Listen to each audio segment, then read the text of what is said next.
Bien, ahí comenzamos a grabar.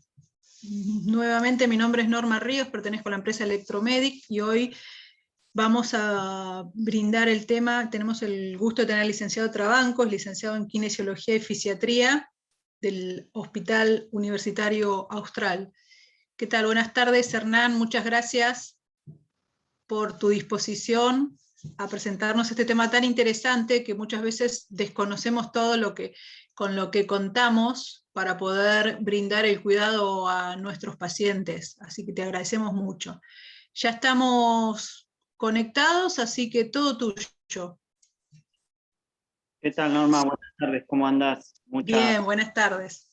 Muchas gracias por la presentación, muchas gracias a Electromedic por el espacio. ¿Te parece que arranquemos entonces? Sí, una cosita nada más, que están silenciados los micrófonos y si alguien no está silenciado, por favor le pedimos que lo silencie para no tener interferencias con lo que pueda estar diciendo Hernán. Al final de la charla podremos hacer algunas preguntas, si no, si quieren hacerla también la pueden hacer a través del chat y al final de la charla Hernán estará respondiendo sus consultas. Así que muchas gracias. Todo tuyo, Hernán. Muy bien. Empiezo a compartir. Bueno, buenas tardes para todos. Como ya han escuchado, mi nombre es Hernán Trabancos, soy licenciado en Kinesiología y Fisiatría, trabajo actualmente en el Hospital Universitario Austral, en donde trabajo en la terapia intensiva. Muchas gracias a Electromedic por el espacio y la idea es hablar hoy un poco de las interfaces y esto que tanto utilizamos a diario y que tan importante es su uso y su correcto uso. ¿A qué denominamos interfaces para empezar? Son los dispositivos a través de los cuales conectamos al paciente al ventilador, ¿no? Todos estos instrumentos, todos estos elementos que nos permiten una correcta aplicación de la ventilación mecánica,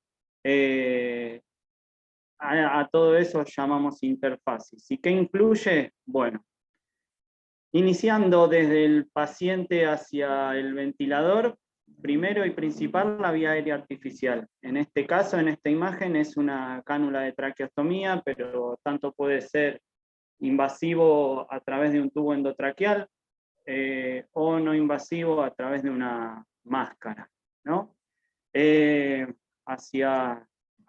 Acercándonos al ventilador tenemos el circuito cerrado de aspiración, la humidificación, tan importante su uso, aerosol terapia en caso de algunos pacientes, y lo más importante también, el filtrado del aire que tanto ingresamos al paciente como el que expira él en su momento. Vamos a empezar a detallar un poco cada uno. ¿Cuál es la importancia de todo esto? El correcto uso, ¿sí?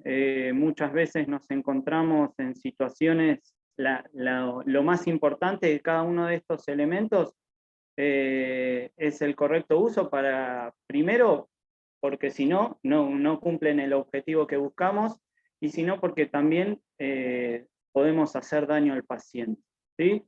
Entonces, vamos a empezar a describir un poco a cada uno, así que empecemos.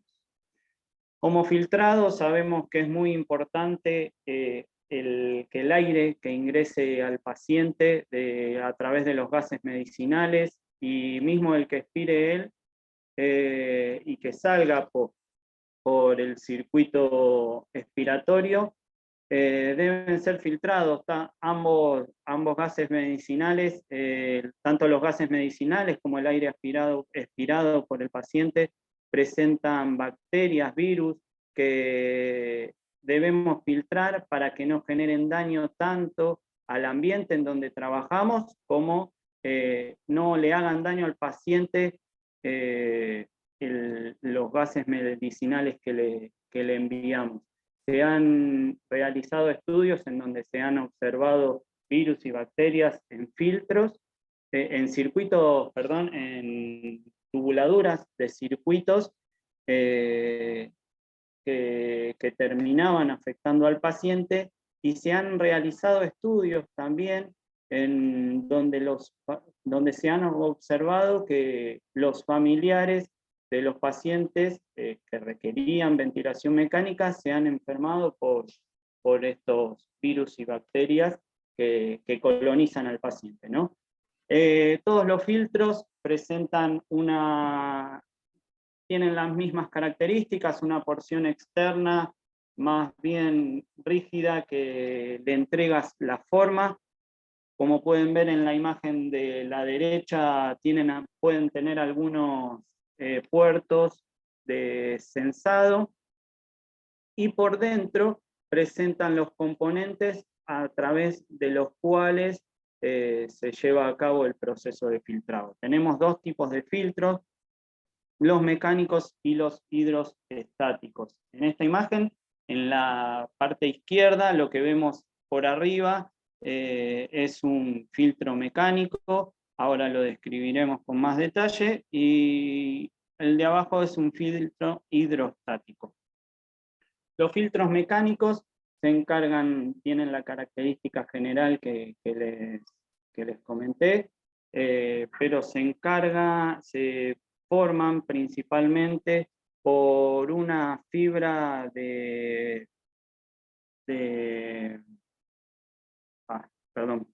una fibra de vidrio en el interior que genera un filtrado a través de forma mecánica, ¿sí? El pasaje del aire a través de este filtro genera impactación de las bacterias y virus, quedando en este lugar, impidiendo el ingreso hacia el paciente. La principal característica de esta fibra de vidrio que compone a los filtros mecánicos es que genera una alta resistencia al pasaje del flujo, y por eso es que se fabrican en esta forma lo que se denomina plisado, ¿sí? Se enrolla entre sí, digamos, generando distintas capas de filtro que genera una disminución de la resistencia al pasaje del aire, ¿sí? En el caso de los filtros electrostáticos, se caracterizan por presentar en su interior una fibra cargada eléctricamente que, a través de las distintas cargas, tanto positivas como negativas, los virus virus y bacterias se van a ir impactando o quedando sueltos en este filtro, cumpliendo su función, ¿no? El principal beneficio de estos filtros electrostáticos es que generan mucha menor resistencia al pasaje de aire que los mecánicos. A la izquierda, abajo a la izquierda, ven una imagen de los filtros electrostáticos que nosotros utilizamos en el hospital. Existe una clasificación en donde los fabricantes se encargan de evaluar la eficacia de cada uno de estos filtros, y esta escala, que se llama High Efficiency Particulate Air, la clasificación EPA, nos permite observar la eficacia que tiene cada uno de estos filtros y la penetración o el pasaje de los virus y las bacterias que no logran captar, ¿sí? Vean que los filtros EPA H14 son los más eficaces, que no permiten casi el pasaje de ninguna bacteria. Generalmente pueden llegar a pasar algunos virus o bacterias, pueden llegar a pasar por los tamaños que tienen, ¿sí? Mientras más pequeños son estos, más difícil de que el filtro cumpla con su función, ¿no? En el otro extremo vemos los filtros EPA 10 o H10, en donde presentan una menor eficacia, bastante alta igual, pero generalmente estas especificaciones vienen en los envoltorios de cada uno de los filtros que se utilizan. Por supuesto, tratar de utilizar los filtros que mayor valor EPA dentro de la escala EPA presenten, ¿no? Existen 3 sitios en donde podemos utilizar a los filtros.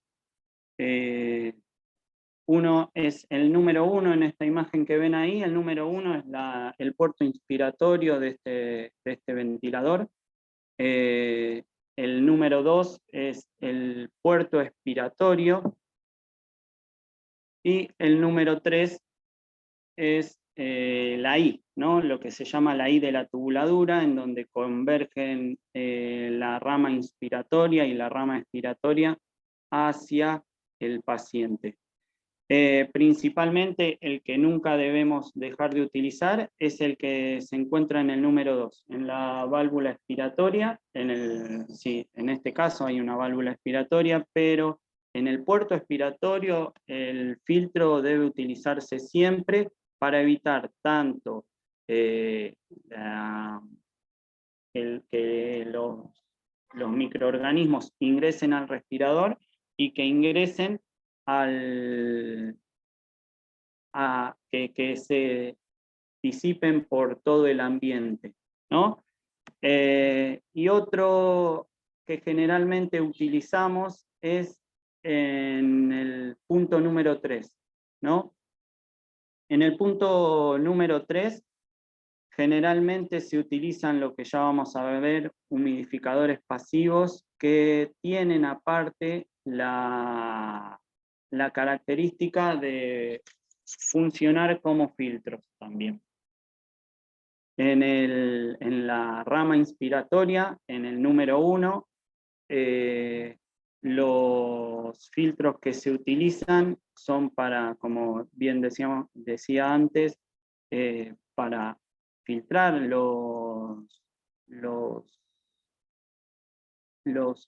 microorganismos que ingresan a través de los gases medicinales. Si bien es la situación en la que menor se da, como les decía anteriormente, lo compensamos con el uso de humidificadores pasivos con la función adicional de ser filtros. En relación a la humidificación, sabemos que cuando el paciente ventila espontáneamente, sin requerimiento de asistencia ventilatoria mecánica, como ven en la imagen de la izquierda, el aire ingresa por la nariz y por la boca, en donde se filtra, se humidifica, es decir, que se le agrega vapor de agua y se calienta, ¿no? Este filtrado, este proceso de filtrado y calentado y humidificado consigue lo que se denomina el punto de saturación isotérmica a nivel de la ascarina. Este punto es donde el aire que ingresa por la nariz se encuentra compuesto al 100% por todo el vapor de agua que puede tener ese aire que tomamos, ¿no?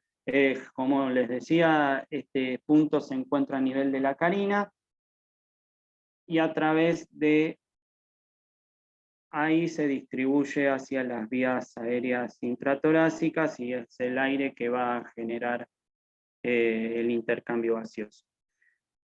En la derecha, cuando vemos que el paciente está conectado a ventilación mecánica, ese punto de saturación isotérmica se distribuye hacia el final de las vías aéreas más distales, en donde el intercambio gaseoso se produce de un aire que puede ser más frío, que no puede tener la concentración de vapor de agua necesaria, y que puede generar irritación de la mucosa, pueden generar lesiones de las vías aéreas, puede espesar secreciones generando aumento de la resistencia al pasaje del flujo. Por lo tanto, es importantísimo suplir esa función que con la ventilación mecánica no tenemos a través de estos humidificadores. Como hablábamos anteriormente, hablamos de, en esta imagen podemos ver las distintas partes de las vías aéreas, de las vías respiratorias, la humedad relativa, que es el porcentaje del total que el aire que entra tiene de vapor de agua. La humedad absoluta habla de la cantidad de vapor de agua que tiene el aire y la temperatura. Veamos a nivel de la carina, un poco más inferior, cómo llega a 37 grados, que es lo que se debe buscar, los 44 miligramos litro de humedad absoluta de vapor de agua, que representa al 100% de humedad relativa. Es importante saber que durante el aire que nosotros tomamos y que se expira, parte de la temperatura queda reservada en las vías aéreas y es la temperatura, el calor y la humedad que va a generar el calentamiento del aire que nosotros tomemos en una siguiente inspiración. Para cumplir con estos objetivos de humidificación, de calentamiento, tenemos dos tipos de humidificadores.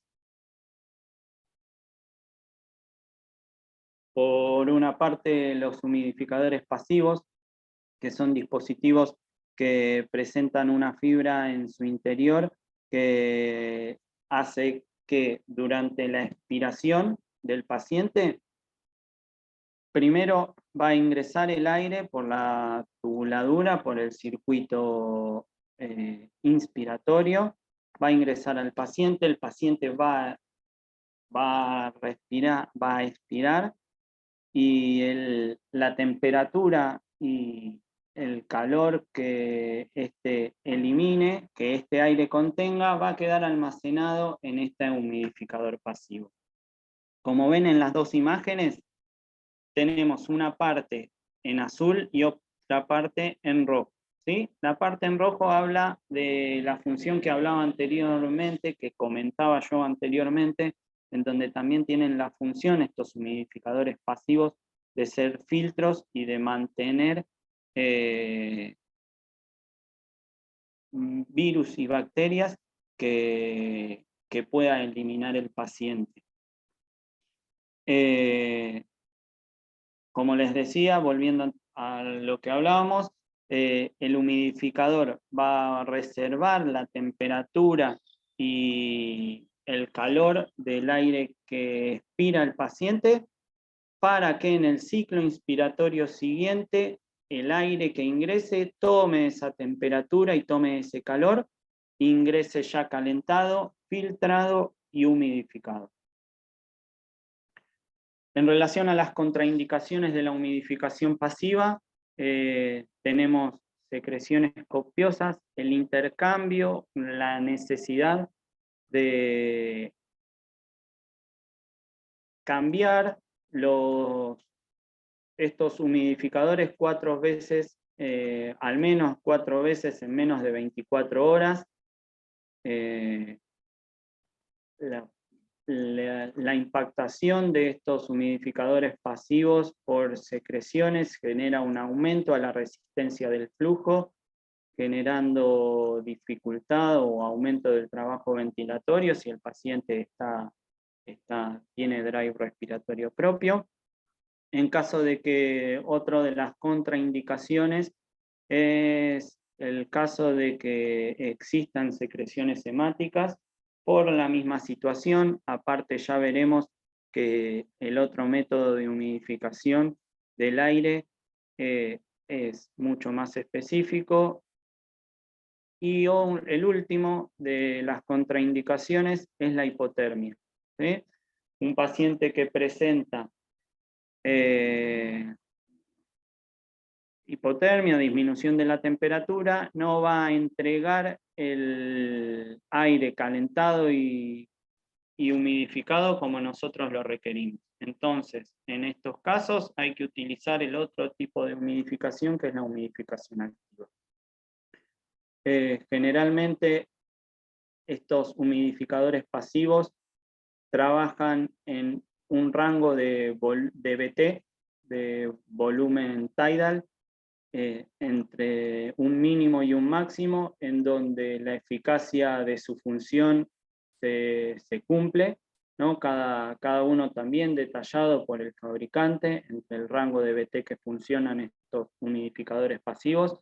Por eso no se utilizan tanto en pediatría, porque son volumen tidal muy pequeños los que se manejan en pediatría. Estos no como contraindicación absoluta, pero sí para tener en cuenta en caso de requerir de hipercapnia y de requerir disminución del espacio muerto instrumental, concepto que veremos más adelante. También debemos poner en duda el uso de humidificadores pasivos. El otro tipo de humidificación que generalmente se usa con la aplicación de ventilación mecánica es la humidificación activa. Esta se caracteriza por un calentador en donde observamos que tiene una pantalla donde se establece una temperatura, tiene distintos modos en caso de utilizarlo para ventilación mecánica invasiva o no invasiva, tiene la disponibilidad de presentar alarmas en las cuales podemos silenciar. En la pantalla de control de temperatura vamos a ver justamente la temperatura que nosotros queremos colocar, ¿no? Y también presenta una placa calentadora, en donde va esta coraza, esta carcasa apoyada. Vemos ahí abajo a la derecha cómo funcionan en conjunto. Esta cámara lo que recibe se conecta a solución agua destilada, en donde se llena, se apoya sobre el calentador que le da temperatura, generando vapor de agua que va a ingresar al aire que se envía, que tanto que inspira como se expira por la ventilación mecánica. En este caso pueden ver, existen distintas tubuladuras también que debemos utilizar con humidificación activa. Vemos ahí abajo el calentador con su cámara de calentamiento, la bolsa de solución de agua destilada, conectada a la cámara, y vemos dos tipos de tubuladuras. Una de color celeste conectada al circuito inspiratorio, es una tubuladura que presenta un alambre en su interior que mantiene el aire con esa misma temperatura, y un circuito expiratorio, una tubuladura expiratoria que presenta en la parte inferior ahí un depósito de agua, lo que se denomina trampa de agua, ¿sí? Como bien hablábamos, es importante utilizar este tipo de humidificación con distintas tubuladuras. En la imagen de la izquierda ven circuitos con trampa de agua, en donde la condensación que se forme por el calentamiento del aire va a depositarse en estas trampas, lo que necesita también un mayor control de que estas tubuladuras, de que estas trampas de agua no se llenen, porque pueden generar asincronías con el ventilador. Y en la imagen de abajo a la derecha lo que observamos es la tubuladura con doble cable de calentador. A diferencia de la imagen que vimos en la diapositiva anterior, que veíamos esa tubuladura de color celeste, en esta tanto la inspiratoria como la expiratoria presentan cobre en su interior que permite mantener la temperatura durante todo el trayecto del aire. Ventajas y desventajas de cada uno. La principal desventaja de la humidificación activa creo yo que es la vigilancia que requiere, ¿no? Necesita mucho más cuidado, como decíamos, la condensación que se puede formar dentro de la tubuladura con la temperatura que haya en el ambiente puede generar asincronías con el paciente. También la utilización de tubuladuras con trampa de agua puede generar que éstas se llenen, y si no se controla el llenado o el vaciado de estas, pueden generar asincronías y disconfort con el paciente. Pero la ventaja que presenta la humidificación activa es que, primero y principal, no agregamos espacio muerto instrumental, y otro es que nos aseguramos de la humidificación que nosotros entregamos. En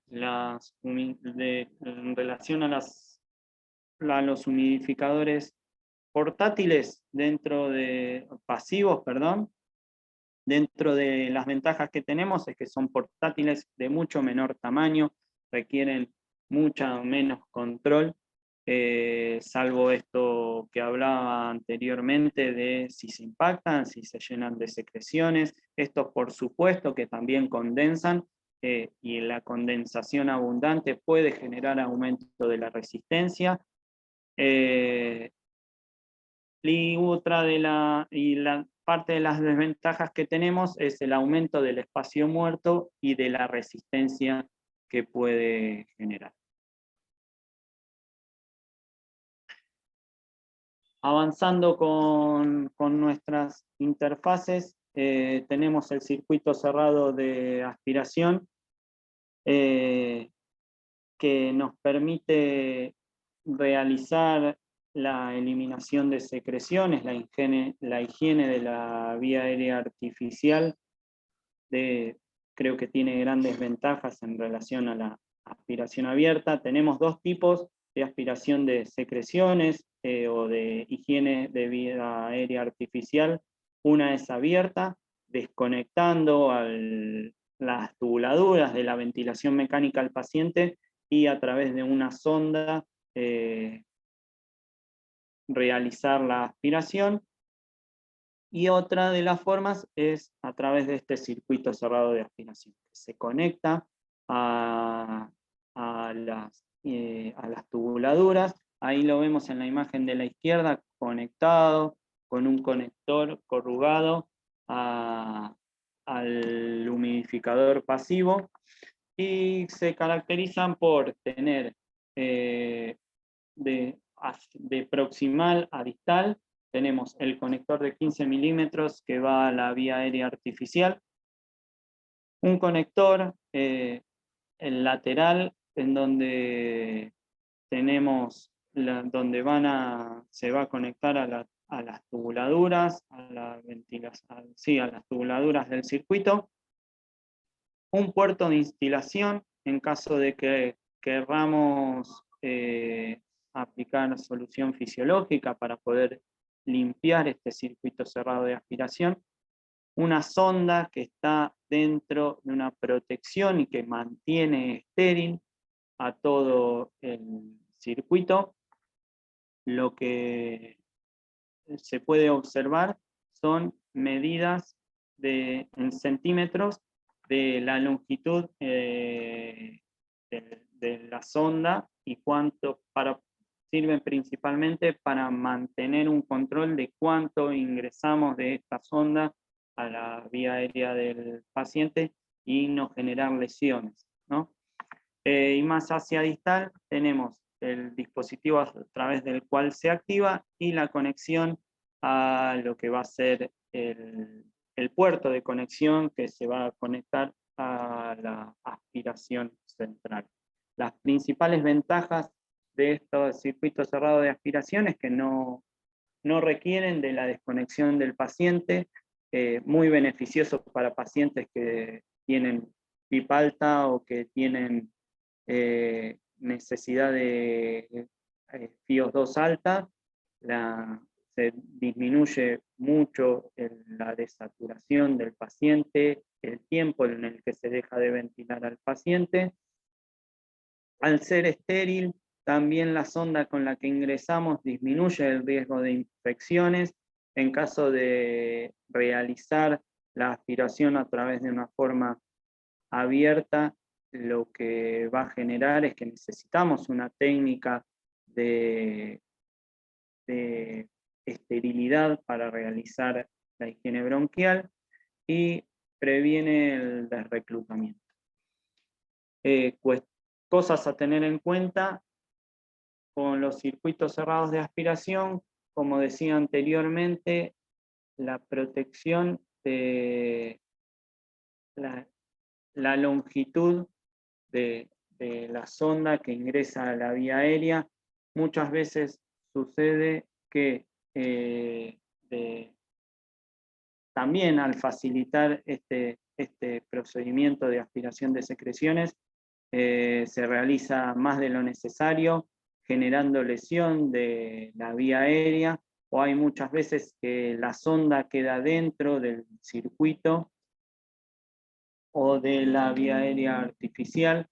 Vemos que en la imagen de arriba a la derecha se ve una punta negra de la sonda.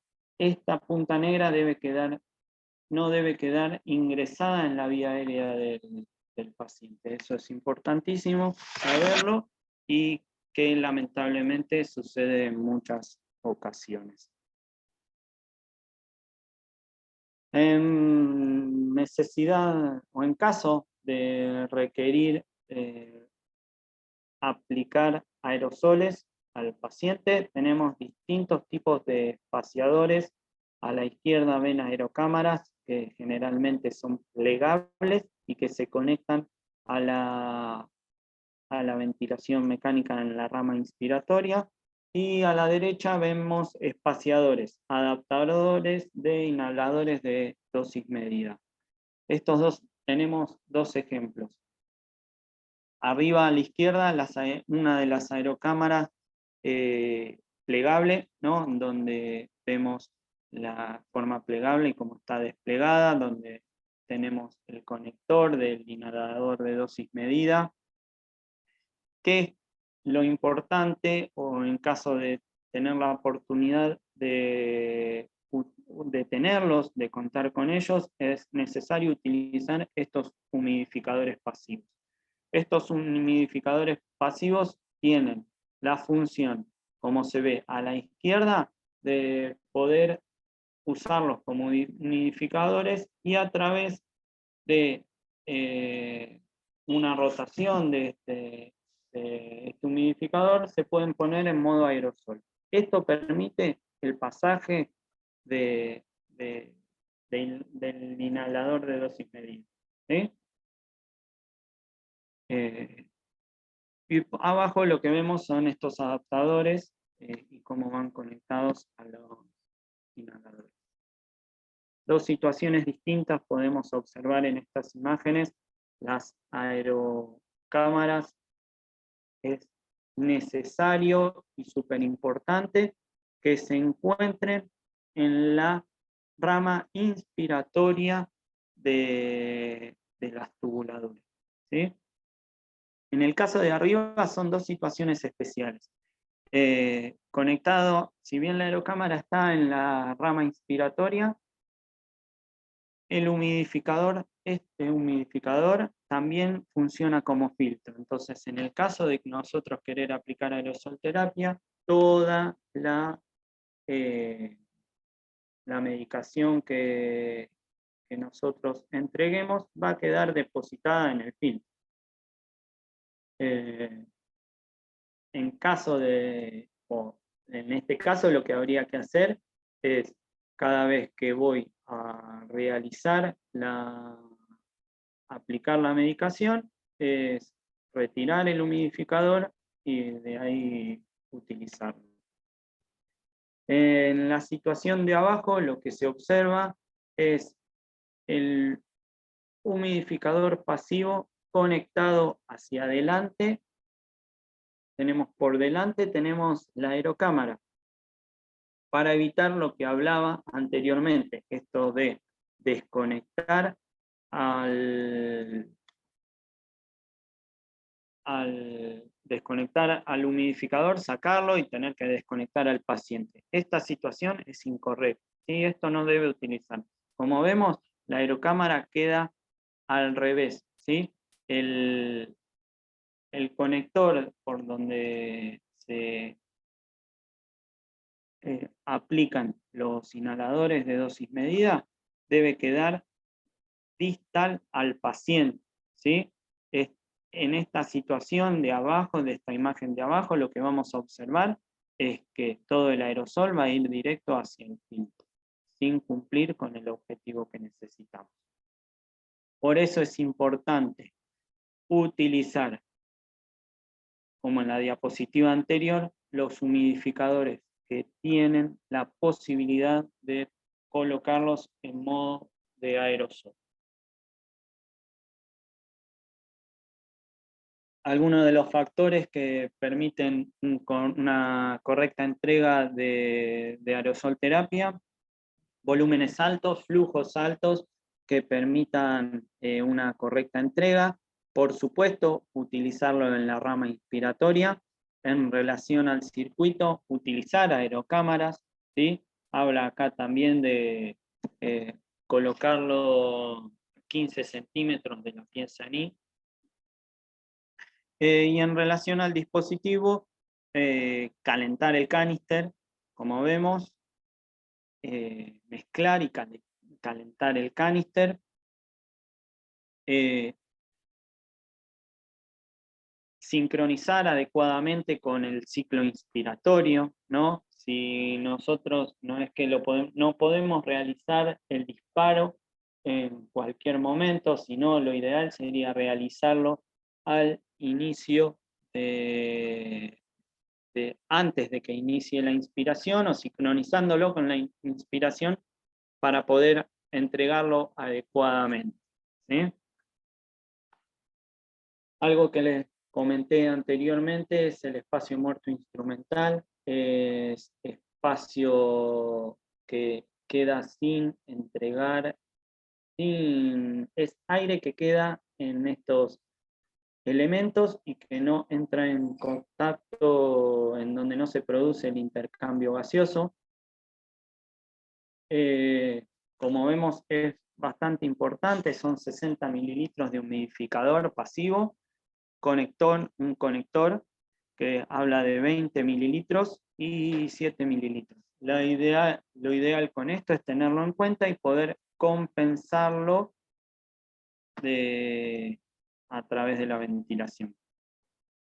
Otra imagen, vemos, fíjense, de distal a proximal al paciente, tenemos 15 mililitros de lo que es la pieza NI, 8 mililitros de un end-tidal de CO2 que mide la CO2, la cantidad de CO2 que contiene el aire que pasa por ahí.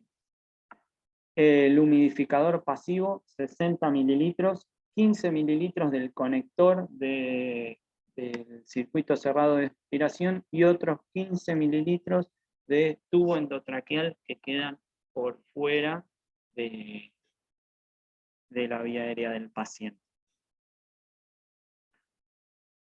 Ya hablando de las vías aéreas distales, de la vía aérea artificial, tenemos distintos tipos. una forma de aplicar ventilación mecánica invasiva es a través de los tubos endotraqueales. La principal interfaz que se utilizan nos permiten asegurar la vía aérea natural del paciente, nos permiten aplicar presión positiva en caso de necesitarlo, se utiliza mucho también en procedimientos quirúrgicos y tenemos distintos tipos de tubos endotraqueales. Principalmente los que más se utilizan y los que más vemos son los tubos endotraqueales de 1 lumen, que se caracterizan por tener distalmente un conector de 15 milímetros que se conecta a la ventilación mecánica. Tienen de forma distal un balón de neumotaponamiento que permite el sellado de la vía aérea con la posibilidad de poder entregar presión positiva y que no fugue el aire que entregamos. Tiene un cuerpo, el tubo endotraqueal, las dos características que tiene, en los que se observan las medidas en centímetros, en donde se dispone el tubo para saber dónde se coloca, y tiene un balón testigo del balón neumotaponamiento, ¿sí? Conectado al balón de neumotaponamiento permite su insuflado y el desinflado de este balón.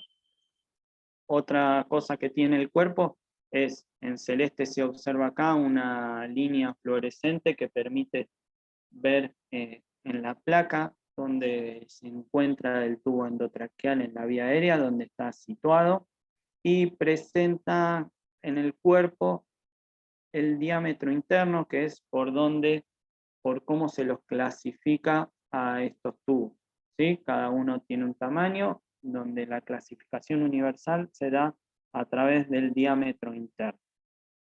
En el extremo distal tenemos, hay dos tipos de tubos, los tubos de tipo McGill, que tienen lo que se llama el ojo de buey, que nos permite, en caso de que el extremo distal se tapice y no permita la ventilación, tenemos un puerto adicional para permitir la ventilación, y los tipo Murphy, que no poseen esta característica. ¿Cuáles son las características, aparte de todas estas, de los tubos endotraqueales de 1 lumen? Conocer la longitud que tienen, la angulación, todos tienen una angulación que facilita el ingreso a la vía aérea, y el diámetro interno para saber qué tubo vamos a utilizar. La idea de estos tubos es que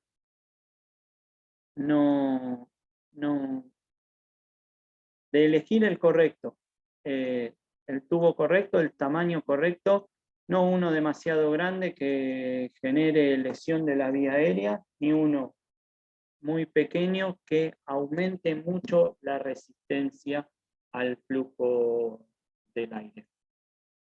Como podemos ver en este gráfico, tenemos distintos tubos, cómo aumenta el trabajo en relación a el diámetro interno de cada tubo al ir aumentando la ventilación minuto. Como sabemos, esta característica se da por la ley de Poiseuille, en donde la resistencia está por 8 por la viscosidad del aire por longitud, sobre pi por radio a la cuarta, en donde nuestra principal característica,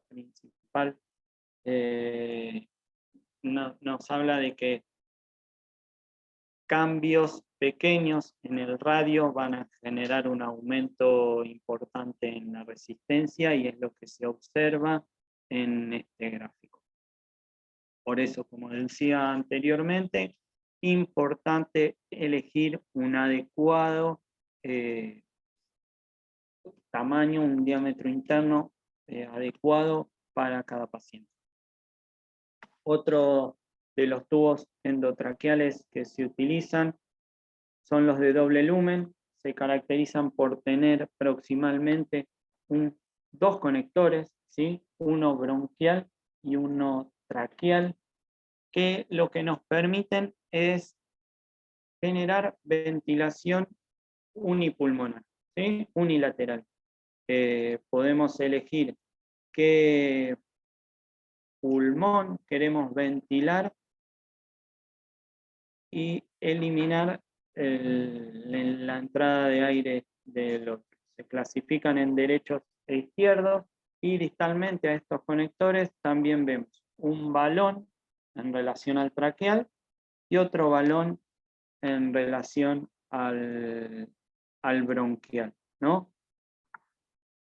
Como vemos, este es un tubo de doble lumen que en el cuerpo vemos que es izquierdo, que es un tubo izquierdo que nos permite ventilar, por supuesto, al pulmón izquierdo.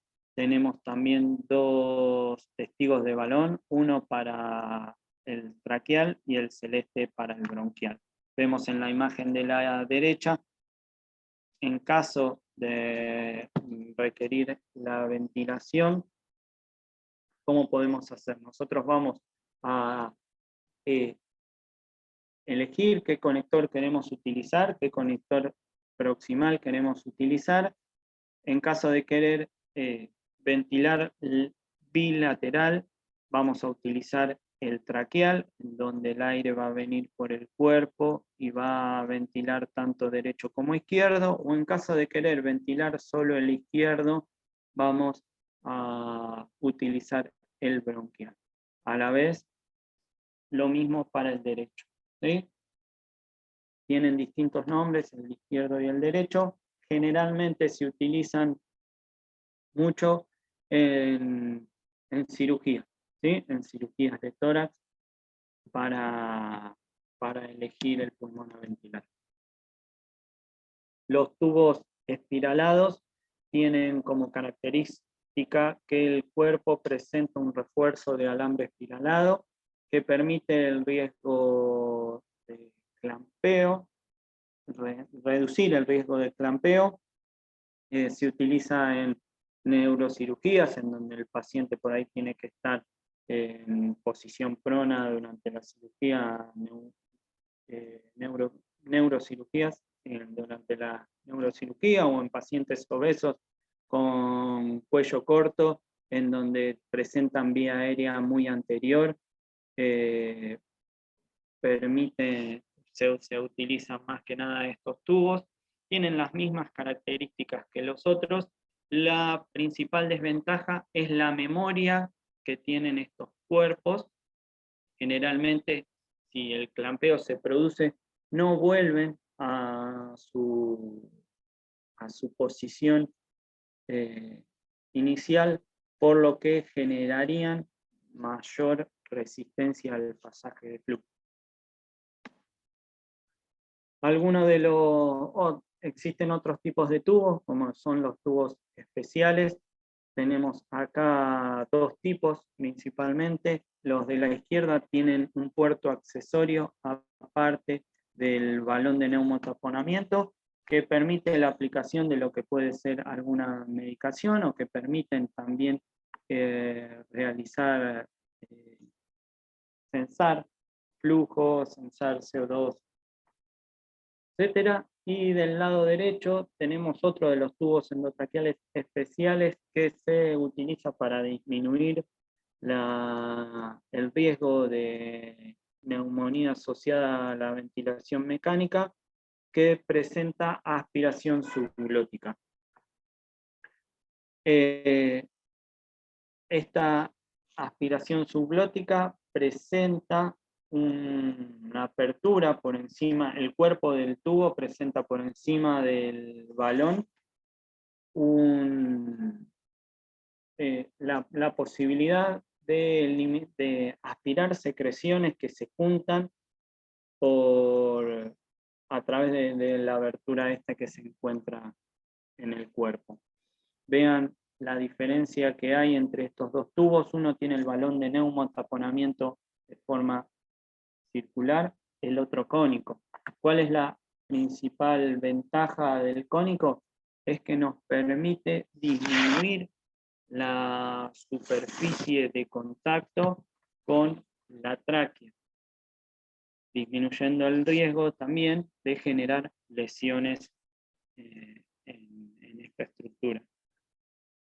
En relación a las cánulas de traqueostomía, es otra de las interfaces que se utilizan para la aplicación de ventilación mecánica invasiva. Tenemos distintos tipos también, vamos a hablar un poco de los principales. La cánula simple con balón es la que más se utiliza. Presentan en su parte proximal el conector de 15 milímetros, el conector universal, dos aletas de sujeción en donde generalmente puede estar el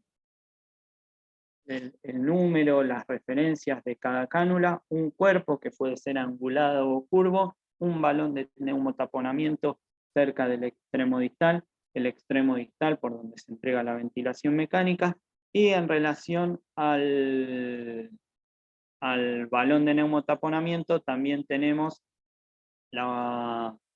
el testigo del balón, ¿no? El balón piloto, con su válvula unidireccional para realizar el inflado y desinflado del balón. Generalmente las cánulas de traqueostomía también se clasifican por su diámetro interno, que generalmente se puede encontrar en las aletas de sujeción o en el testigo del balón, ¿no? Tenemos distintas medidas, es importante también conocer la angulación que va a tener el cuerpo, la longitud que tiene, que es variable en cada cánula, tanto la longitud como el diámetro externo, ¿sí? ¿Cuándo nos va a importar el diámetro externo? Cuando queramos hacer fonar a un paciente, empezar a trabajar la fonación, el diámetro externo nos va a permitir saber la ocupación de la vía aérea del paciente, ¿no? Ahí si requerimos si el paciente requiere de cambiar la cánula por una con diámetro externo más chico, disminuyendo la resistencia al pasaje de aire. Con balón tenemos distintos tipos, en el que vimos la cánula simple con balón, pero existen otras cánulas que presentan puerto subglótico, ¿sí? El puerto subglótico está conectado a una abertura que tiene el cuerpo de la cánula por encima del balón, es lo mismo que el tubo, y nos permite la eliminación de secreciones que se puedan juntar por encima de este balón, aparte de ser un puerto en el cual podemos aplicar oxigenoterapia, aire comprimido, en caso de querer estimular sensitivamente la vía aérea superior. Y a la derecha otro tipo de cánulas con balón son las cánulas con endocánula y puerto subglótico. A diferencia de la anterior, estas presentan endocánula que permiten mantener la vía aérea artificial mucho más limpia, higiénica. Esta se retira, se cambia y se coloca una nueva, permitiendo la limpieza de la endocánula que retiramos, que generalmente se utiliza en pacientes crónicos en donde sabemos que la ventilación o que van a estar por mucho tiempo traqueotomizados. Vemos en este gráfico el puerto subglótico, cuál es la función en una cánula de traqueostomía, como por encima del balón tenemos esta abertura conectada con el puerto que nos permite la eliminación de secreciones que queden por encima del balón, o como les decía, la aplicación de oxígeno suplementario o de oxígeno o de aire comprimido para sensibilizar las vías aéreas más superiores. Otra de los tipos de cánula que tenemos son las cánulas de largo variable. Estas permiten que a través de las aletas de sujeción, de la movilidad de las aletas de sujeción, establecer el largo del cuello. Tenemos una porción horizontal, como vemos, una porción horizontal y una porción vertical, lo que nos permite regular estas porciones es, en caso de que, como vemos en la imagen de la izquierda, el paciente tenga un cuello bastante ancho, nos permite alargar la porción horizontal para alcanzar la vía aérea, la tráquea del paciente, o en caso de que haya obstrucciones en la vía aérea y poder saltearlas alargando la porción vertical. Sin balón tenemos de dos tipos, sin balón simple como la imagen de la izquierda, que se utilizan principalmente en pediatría también, y con endocánula. Las cánulas de traqueostomía con endocánula se utilizan más que nada, primero tienen el beneficio de tener la endocánula, que es eso, mantener la higiene de forma más fácil, más controlada de la vía aérea, impidiendo que se tapice la cánula. Y otro de los fines con los que se utiliza esta cánula es para mantener asegurada la vía aérea, ¿sí? Mantener la permeabilidad de la vía aérea.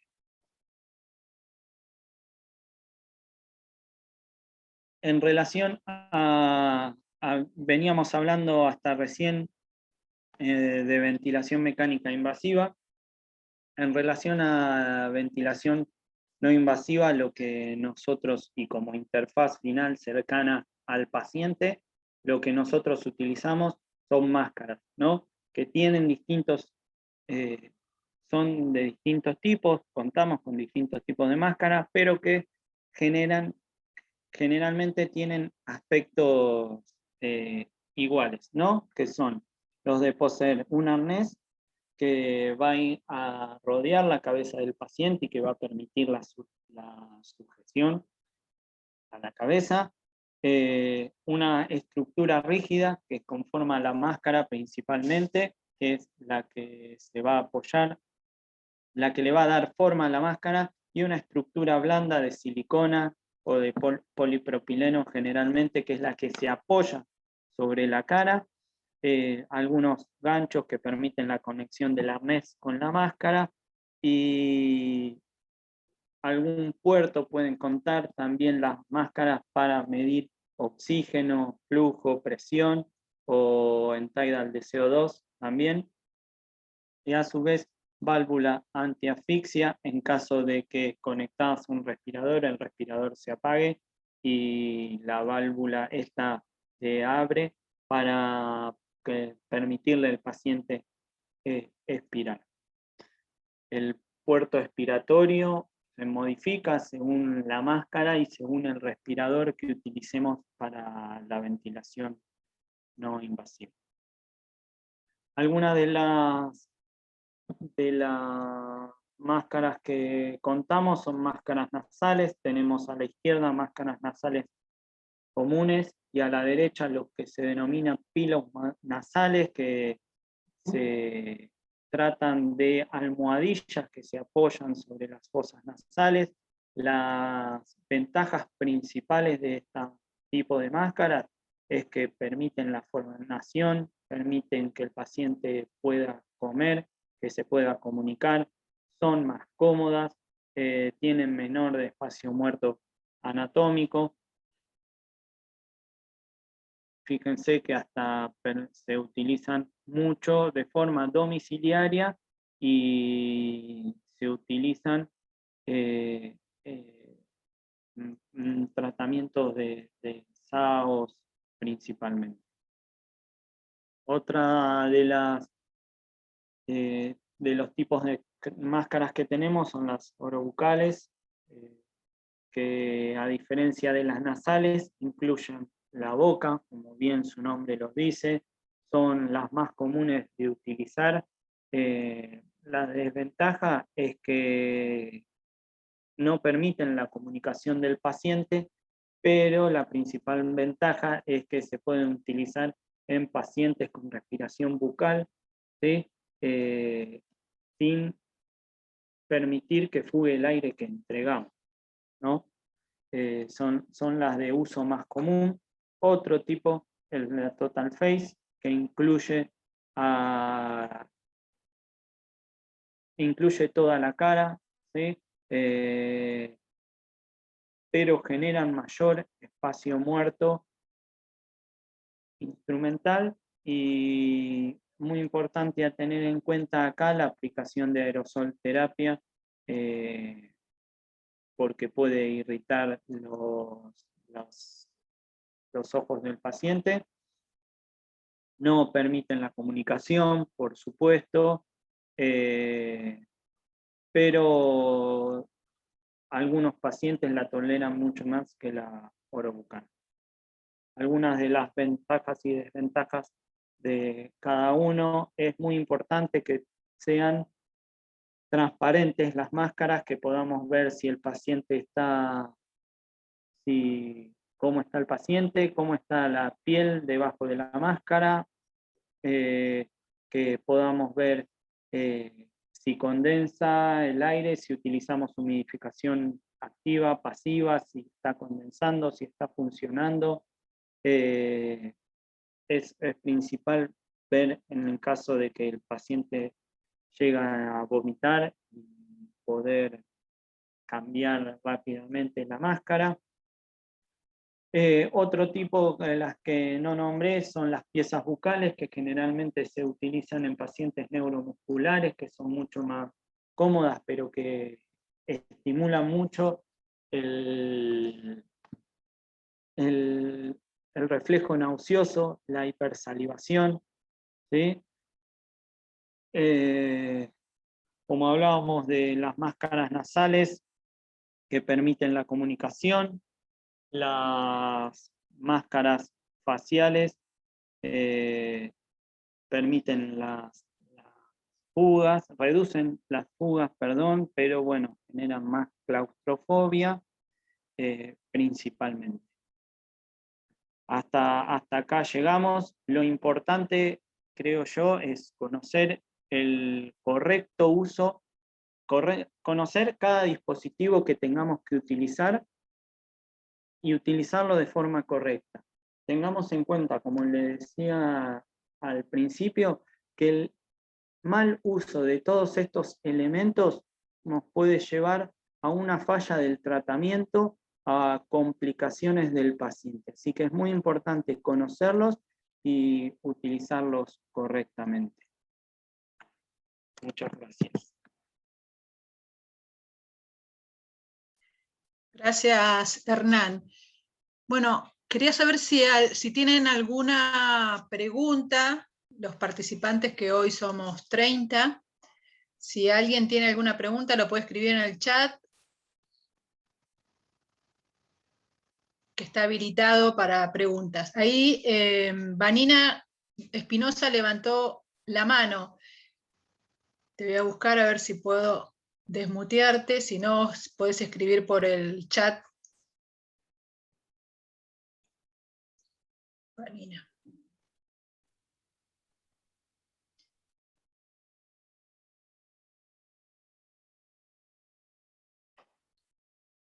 Dice que se perdió la primera parte de la charla.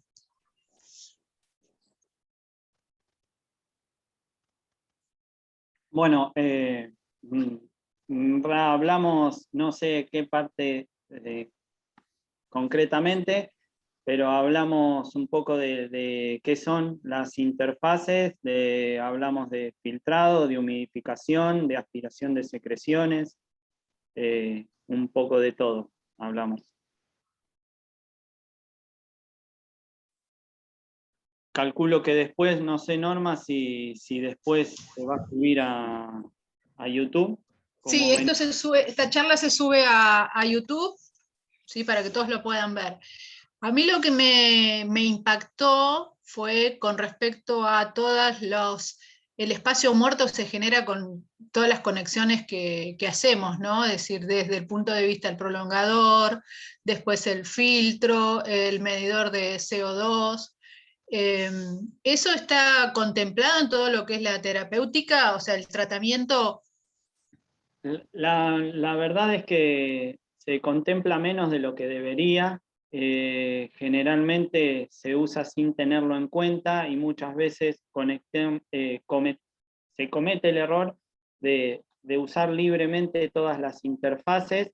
Es algo en lo que tenemos que estar en tema, tenemos que saberlo y tenerlo en cuenta para maximizar el tratamiento que utilicemos.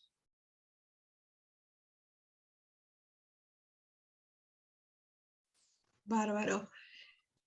Bien, ¿alguien tiene alguna pregunta? ¿Algo que quieran aprovechar, Hernán? Ahí al final de la la charla estaba mi mail, que estoy por supuesto a disposición en caso de que lo necesiten. Bien, ahí tenemos algunas preguntas en el chat que yo no sé si lo estás viendo, pero te voy leyendo por si te perdés.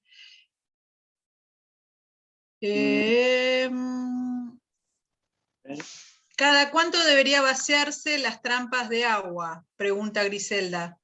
No hay un tiempo determinado. A medida que se vayan llenando hay que ir vaciándolas. Depende de la temperatura que esté seteado el humidificador activo, depende de la temperatura del ambiente, va a generar mayor condensación.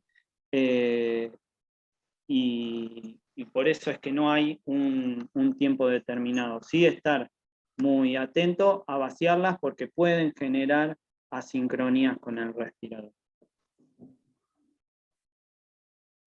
Hay otra pregunta que decía lo del tubo, el tubo endotraqueal doble lumen, ¿se usa en pediatría? Pregunta María Argañarás. No es mi especialidad de pediatría, no, pero yo lo he visto solamente utilizar en adultos, el doble lumen. Bien. También pregunta si condensa mucho las tubuladuras, ¿se regula con la temperatura? ¿Se regula la temperatura? Depende del humidificador, la temperatura se puede regular. Se puede regular también con la cantidad de solución fisiológica de agua destilada, perdón, hoy estoy con la solución fisiológica. Depende del agua destilada que apliquemos y también, perdón, según el humidificador activo que utilicemos, el aparato, hay algunos en los que se permite y otros que no. Una forma indirectamente de regularlo es con la temperatura ambiente, ¿sí? De igualarlo, no igualarlo, pero sí no poner muy frío el ambiente, genera mucha más condensación el contraste de temperaturas. Bien. A ver si hay otra pregunta. Una cosa que vimos los filtros, ¿no? Los filtros bacterianos, virales. Si vos tendrías que recomendar, por ejemplo, somos una institución que no tiene muchos recursos y tendríamos que elegir qué tipo de filtros comprar. ¿Cuáles, desde el punto de vista que son sí o sí imprescindibles para todo tratamiento, terapéutica y equipo? En relación a lo económico, los mecánicos son mucho más baratos. Funcionan Sí, los electroestáticos, en cuanto a la función, los electroestáticos son un poco más, cumple mejor la función.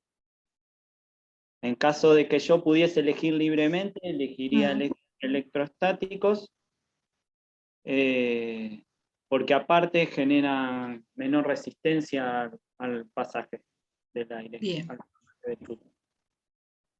Bárbaro. También comentaste sobre los circuitos cerrados de aspiración. Sí. Que sé que hay unos que están viniendo en la actualidad que también tienen un puerto para aerosol terapia. No sé si los conocés, si los viste. No los he visto, no los conozco, la verdad. No los Bien. conozco.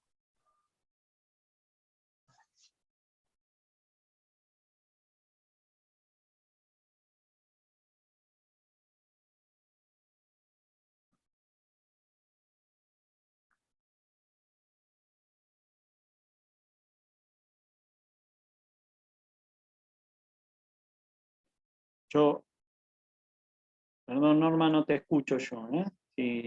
Sí, que si hay alguien que tendría alguna pregunta más, alguna duda, alguien que le haya quedado alguna duda, aproveche sin problemas, tenemos unos minutitos más para poder responderles.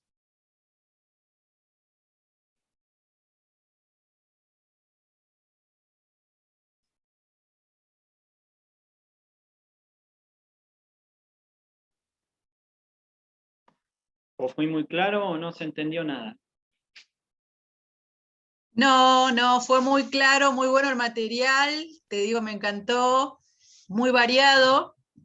Es más, había cosas que yo no las conocía, porque eso tiene que ver también con la experiencia, como decís vos, uno hace adultos, otro hace pediatría. Dice, todo fue clarísimo, Susana. Perfecto, De bárbaro. Nicolaus.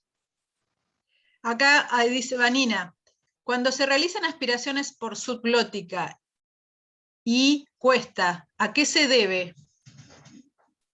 Y hay muchas razones, ¿no?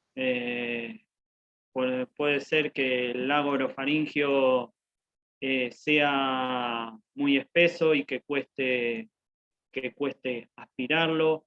Es posible que nos pasa también que la presión que se genera no es la suficiente, la presión negativa que se genera para aspirar no es suficiente.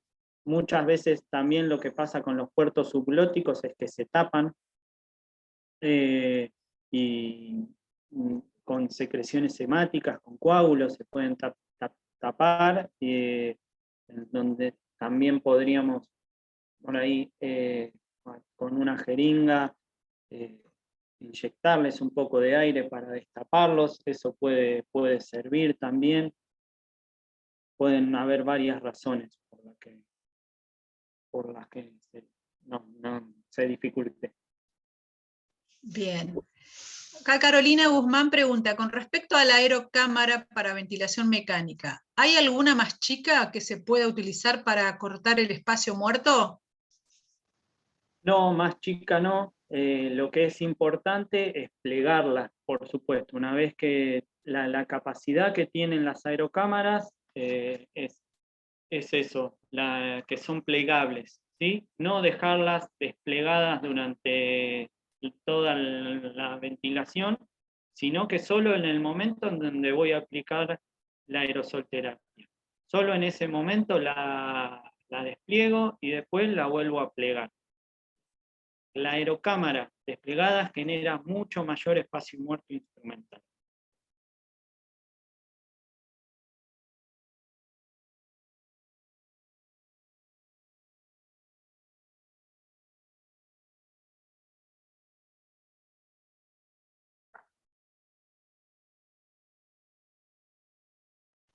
Bien.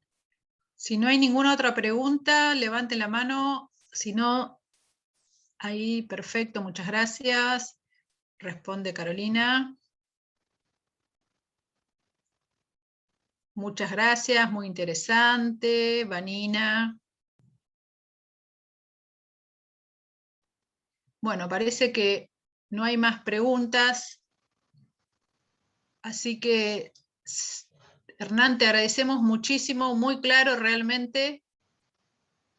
Bueno, muchas gracias a vos, Norma, gracias a Electromedic por el espacio, y bueno, gracias a todos por las preguntas y por el interés.